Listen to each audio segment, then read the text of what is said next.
നമ്മുടെ Oscar fish വേൾഡിൻ്റെ പുതിയൊരു video.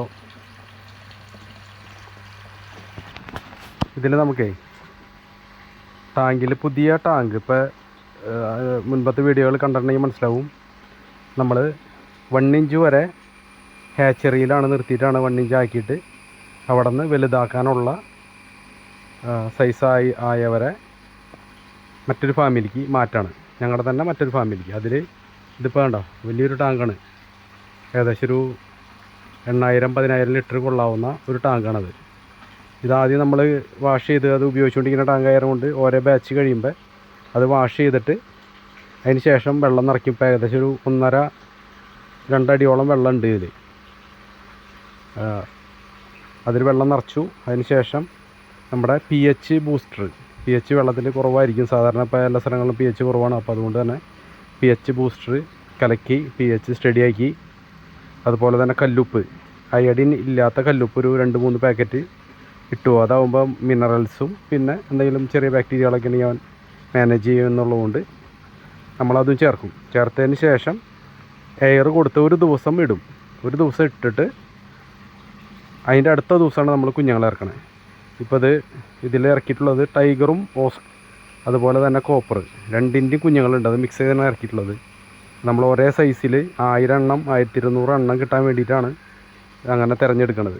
അപ്പോൾ അങ്ങനെ ആൽബിനോയും ഫയറിഡും അതുമാതിരി തന്നെ നമ്മൾ മിക്സ് ചെയ്ത് വലുതാക്കാനിടും. അത് ഒരേ കളറായതുകൊണ്ട് കുഴപ്പങ്ങളുണ്ടാവില്ല. ഇനി ഇവരുടെ കൂടെ മറ്റവരെ മിക്സ് ചെയ്താൽ ഒരു പക്ഷേ അത് ഫൈറ്റ് ചെയ്യാനും കൊല്ലാനൊക്കെ സാധ്യതയുണ്ട്. അപ്പോൾ അതുകൊണ്ടാണ് ബ്ലാക്കിൽ പെട്ടവരെ ഒരുമിച്ചും മറ്റവരെ വൈറ്റിൽ പെട്ടവരെ ഒരുമിച്ച് ചേർക്കുന്നത്. അതെങ്ങനെയാണ് നമ്മൾ ടാങ്ക് സെറ്റ് ചെയ്തിട്ടുണ്ട്. ഇപ്പോൾ ഇനി ഇത്ര വലിയ ടാങ്കിൽ ഇത് 1000-1200 പീസ് കാണുമ്പോൾ നമുക്ക് ഒന്നും അല്ലാത്ത മാതിരി തോന്നും. പക്ഷേ അത് വലുതായി വരുമ്പോൾ 4-5 സൈസ് ആകുമ്പോൾ അത് ടാങ്ക് നിറച്ച് നല്ല ഫുൾ ഫോമിലാവും. അപ്പോൾ 4-5 ആകുമ്പോഴേക്കും നമുക്ക് പിടിക്കേണ്ടി വരും. അപ്പോഴേക്കും ഫുൾ ടൈറ്റ് ആയിട്ടുണ്ടാവും ടാങ്ക്. അപ്പോൾ അതുകൊണ്ട് തന്നെ നമ്മൾ കണ്ട എയറേഷനൊക്കെ നല്ല ഹെവി എയറേഷനാണ് കൊടുത്തത്. ഇപ്പോൾ ഇതുപോലെ 2 കൊടുക്കാറുണ്ട്. ഇത് കുട്ടികളായാലും കൊണ്ട് ഒരു എയർ കൊടുത്തിട്ടുള്ളൂ. ഒരു മാസം ആകുമ്പോഴേക്കും നമ്മൾ അടുത്ത ഒരു എയർ കൂടി ഇതിൻ്റെ ഉള്ളിൽ കയറ്റും, എക്സ്ട്രാ കയറ്റും. ഇതാണ് കണ്ട. പിന്നെ ഇതിൻ്റെ സെൻറ്ററിൽ കാണുന്ന പൈപ്പ് നമ്മൾ ഡ്രൈൻ ചെയ്ത് കളയാൻ വേണ്ടിയിട്ടുള്ളതാണ്.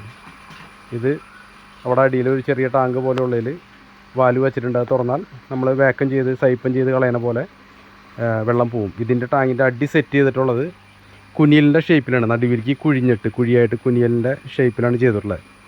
ഒരു 50 സെൻറ്റിമീറ്ററോളം ചെരിവുണ്ടാവും, താഴ്ചയുണ്ടാവും ഈ അരുഭാഗവും സെൻറ്ററും തമ്മിൽ. അപ്പോൾ ഇതിൻ്റെ വേസ്റ്റ് ഈ വെള്ളം ഇത്ര എയർ സർക്കുലേഷനൊക്കെ നടക്കണതുകൊണ്ട് വേസ്റ്റ് സ്വാഭാവികമായിട്ട് ആ സെൻറ്ററിൽ കുഴിയിലേക്ക് പോവും. നമ്മൾ പൈപ്പ് ഡ്രൈനേജ് തുറക്കുമ്പോൾ അത് ആ പൈപ്പിൽ കൂടെ ഒരു 60% എങ്കിലും വേസ്റ്റ് അതിൽ കൂടെ പോവും. അത് ഡെയിലി അങ്ങനെ കുറച്ച് വേസ്റ്റ് അങ്ങനെ തുറന്ന് കളഞ്ഞ് അങ്ങനെ മെയിൻറ്റെയിൻ ചെയ്തുകൊണ്ടിരിക്കുന്നത്. ഓക്കെ.